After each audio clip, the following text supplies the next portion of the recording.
Dans la troisième partie, la dernière partie au niveau solution, c'est la partie réparation. Donc le déséquilibre a créé des dommages.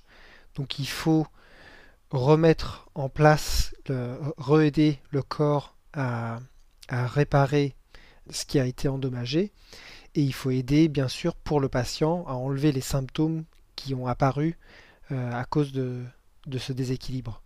Donc, on, on diminue la rentrée des toxines, on baisse la quantité de toxines présentes dans le corps euh, et on commence à nettoyer les tissus. Une fois qu'on a commencé à nettoyer les tissus, naturellement, le corps va recommencer à fleurir et à fonctionner normalement, si les dommages n'ont pas été trop importants.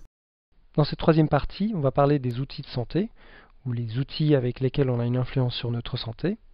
La plupart des personnes utilisent le système allopathique, donc notre médecin généraliste par exemple, mais il y a de plus en plus de personnes qui veulent utiliser en plus un système plus holistique, la médecine naturelle. La médecine allopathique est une médecine en fait très puissante et très efficace. Elle est particulièrement utile dans les urgences et particulièrement utile quand l'état de progression d'une condition est bien avancé.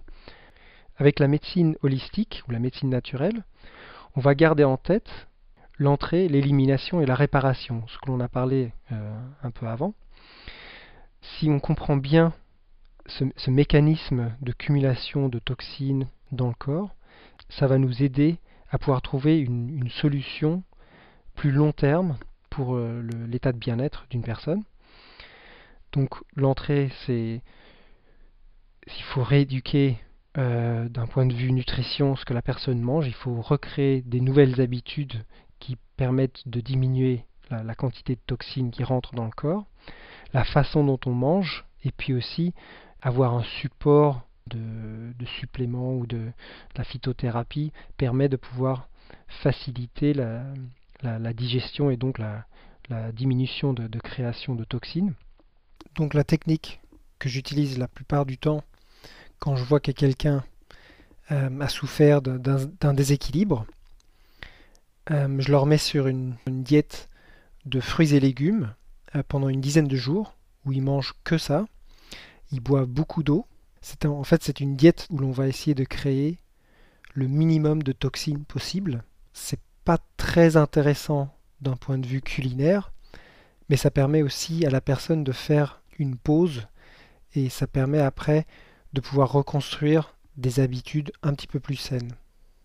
Il faut bien sûr garder en tête aussi l'environnement et le style de vie, et surtout ne pas oublier que la façon dont la personne gère ses émotions ou ses pensées est très importante. Quelqu'un qui est stressé et ne sait pas gérer son stress peut manger très correctement mais quand même créer des toxines. Donc il ne faut surtout pas oublier cette partie-là.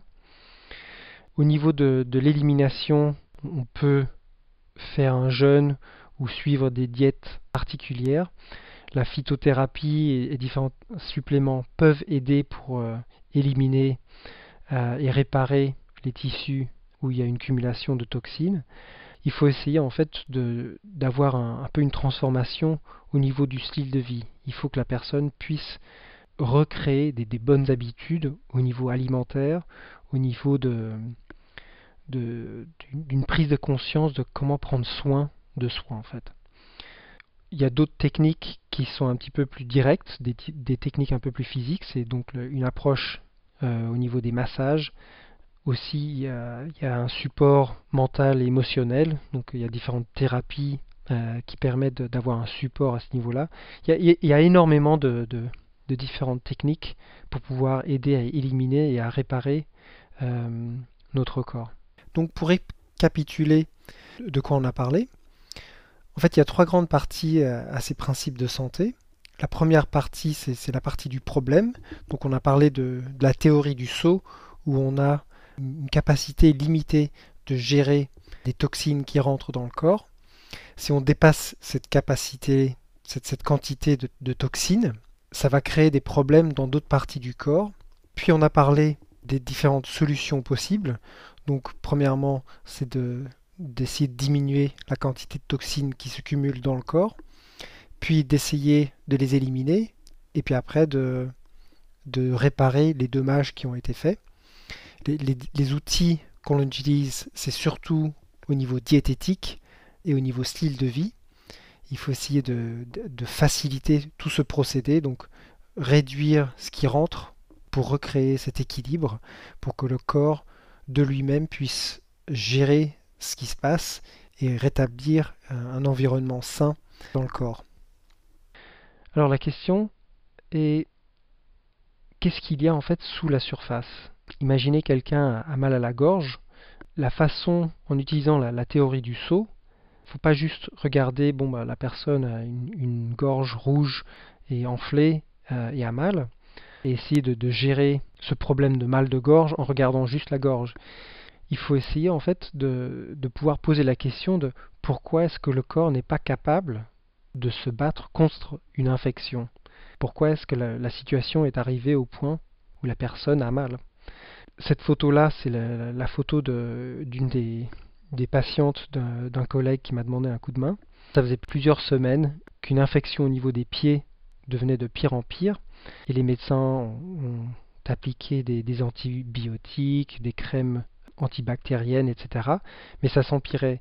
Et au bout d'un moment, elle est allée voir la collègue qui m'a présenté cette personne. Et en fait, ce qui se passait, c'est que il fallait pas regarder juste l'infection même, il fallait essayer de comprendre pourquoi est-ce que cette infection-là s'était créée. On pouvait appliquer tout ce que l'on voulait sur la plaie même, mais si on n'arrivait pas à résoudre l'origine de ce problème-là, il n'y avait aucun progrès par rapport à l'état de cette personne-là. Donc en fait, on voit une infection qui s'est aggravée, on a même dû amputer plusieurs orteils, et les médecins étaient en train de dire on va devoir amputer la jambe. Mais en appliquant la théorie du seau, donc en fait on a diminué les toxines qui rentraient dans son système. Donc cette personne-là, on l'a mis sur une diète qui était plus ou moins que des fruits et des légumes. On lui a demandé de marcher, donc de faire circuler le système lymphatique. Donc on a diminué. Au bout d'un moment, puisque le seau ne se remplissait plus, puisque la personne suivait à la lettre donc les conseils diététiques, puisque la personne a suivi les conseils de faire de l'exercice, de pouvoir bouger la lymphe, elle a eu quelques massages lymphatiques, et à ce moment-là, on a regardé aussi, en même temps en fait, on a regardé ce qu'il fallait mettre sur la plaie même, on a mis du curcuma et du miel manuka sur la plaie même, et c'est la première fois depuis plusieurs mois qu'il y a eu un progrès significatif, et les médecins étaient très étonnés de ce qui se passait. Et en fait, on voit sur la photo en bas à droite que la plaie s'est complètement guérie. Bon, c'est clair que son pied n'était plus tout à fait normal, mais en fait, le pied s'est complètement guéri à la fin. Donc cette personne-là a bien compris la théorie du seau, c'est qu'il fallait diminuer la quantité de toxines qui rentrent pour que le corps puisse le gérer et recréer un équilibre dans le corps. Quand on regarde à Naples, de nouveau, il faut plus ou moins se poser la même question. Qu'est-ce qui se passe sous la surface? Pourquoi est-ce qu'il y a un cumul de déchets dans la rue? On peut essayer de faire comme à Naples. Ils ont fait rentrer l'armée pour forcer les personnes, pour forcer les éboueurs à faire leur travail. En fait, les éboueurs avaient été empêchés par la mafia, il me semble, parce qu'il y avait pour des raisons politiques, je ne vais pas rentrer dans les détails, mais en fait, pour vraiment régler ce problème-là sur le long terme, il faut essayer de voir pourquoi est-ce que ce déséquilibre a pu se mettre en place. D'après mes informations, d'après ce que j'ai compris, le problème n'est pas 100% résolu. Donc il y a une bonne probabilité que ce problème refasse surface à un moment donné. Et c'est pareil dans le corps. Si on essaye de réparer les symptômes ou essayer d'éliminer les symptômes, mais on ne résout pas l'origine du problème, les ordures vont juste se déplacer vers un autre endroit. Donc voilà. Merci d'avoir écouté cette podcast. Si vous avez des questions, n'hésitez pas à m'en faire part. Merci beaucoup et bonne journée, au revoir.